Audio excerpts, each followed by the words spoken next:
Hey guys, Rick Stone here from the blog Our Stoney Acres and the online gardening school. Welcome to 5 Minute Fridays, my video series where I try and give you a valuable gardening tip in 5 minutes or less. All right, it's fall. Cool temperatures have arrived. Last week we talked about harvesting our potatoes. This week I'm going to talk about the importance of curing your potatoes before you put them away for long-term storage. So curing potatoes is definitely not rocket science, but it's a step that a lot of people miss sometimes, and this can cause problems later on as you're storing your potatoes. So let's just really quickly talk about curing potatoes and why you should do it. So curing potatoes is really simple. All you really need to do is spread your potatoes out on a table or a screen or something like that. It's preferable that you keep them up off the cold ground, but somewhere that they can get some air circulation and that they can dry out and the skins can start to harden and to cure.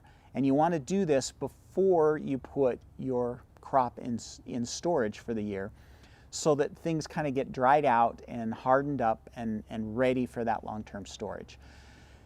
You can see we do ours in our garage, and one important key to curing your potatoes is you've got to do it someplace dark, okay? Sunlight is actually the enemy to potatoes. If you've ever been to the grocery store and you've seen green potatoes in the grocery store, that's because they were exposed to light, and really any kind of light will cause problems with potatoes and will cause them to turn green, and we don't want that because they don't taste as good. They're actually mildly poisonous, and so we really don't want green potatoes. So wherever you decide to cure and store your potatoes, it needs to be dark as you can possibly get it. So don't do it outside, don't do it on a covered porch. You need to be doing it in your garage or in your basement or somewhere like that. And then just simply spread your potatoes out, and you want to let them sit for a week to 10 days. And we usually go for 10 days, and about halfway through that process, I actually go along and turn the potatoes over so that the downside gets turned up.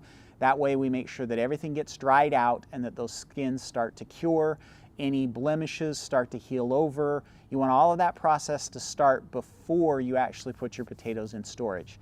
And then the last part of curing your potatoes, and really the most important part, and kind of the part that's the biggest pain in the neck too, is that you need to actually go through your potatoes one by one and handle them a little bit. You need to rub the dirt off, get the major amounts of dirt and everything off, and then you need to inspect those potatoes. You need to look for blemishes, you need to look for soft spots, rotten places, damage that was caused when you were harvesting, anything like that. Any potatoes that you find like that need to be put aside, and they should not be put in your storage. Instead, put them in your fridge and try and get them used up as quickly as you can. And then the last thing that I do while I'm curing my potatoes is I go ahead and sort them. So as you're going through those potatoes and cleaning them off, sort them by size, small, medium, and large.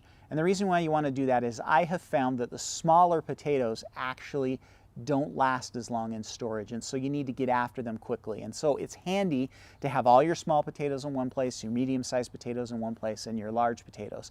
And then you're going to use them for different things. We use the small potatoes for roasting and casseroles, things that we don't need to take the skins off for. And then the medium-sized potatoes end up being used in a lot of casseroles and for mashed potatoes. And of course, the larger potatoes are used for baking. So it's nice to have those sorted out. And again, that gives you a chance to handle those potatoes, and you're going to look for damage, soft spots, places where there might be any rot or potential rot, because you don't want to put any potatoes that have the potential of rotting in with the rest of your good potatoes, because that rot will just spread and make things worse. And so make sure you go through those potatoes. And I know it's a pain. Some of you are probably growing 500 or more pounds of potatoes a year, and it's a pain in the neck, but it's worth the time to actually go through and inspect those potatoes and let them cure for about 10 days in the dark, and then they're ready to go into your storage. And hopefully by then the temperatures have cooled even more, and wherever you've decided to store them will actually be colder and cooler so that you can put them away for the winter time. Now, next week, we're actually going to talk about what we use for our storage option for our potatoes and a lot of our other longer-term winter crops. We live just in the city on a small lot, and so we don't have room for an actual root cellar. But next week, I'm going to show you our little window well root cellar that has actually worked out very, very well for storing potatoes. So make sure you tune in for that next week.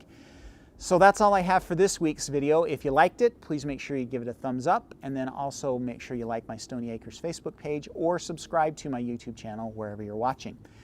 Couple of resources for you in the resource section this week, a post on curing your potatoes and also another post on storing. And again, that's all I have for this week. So everybody have a great week. Next week we'll talk about storage. Happy gardening.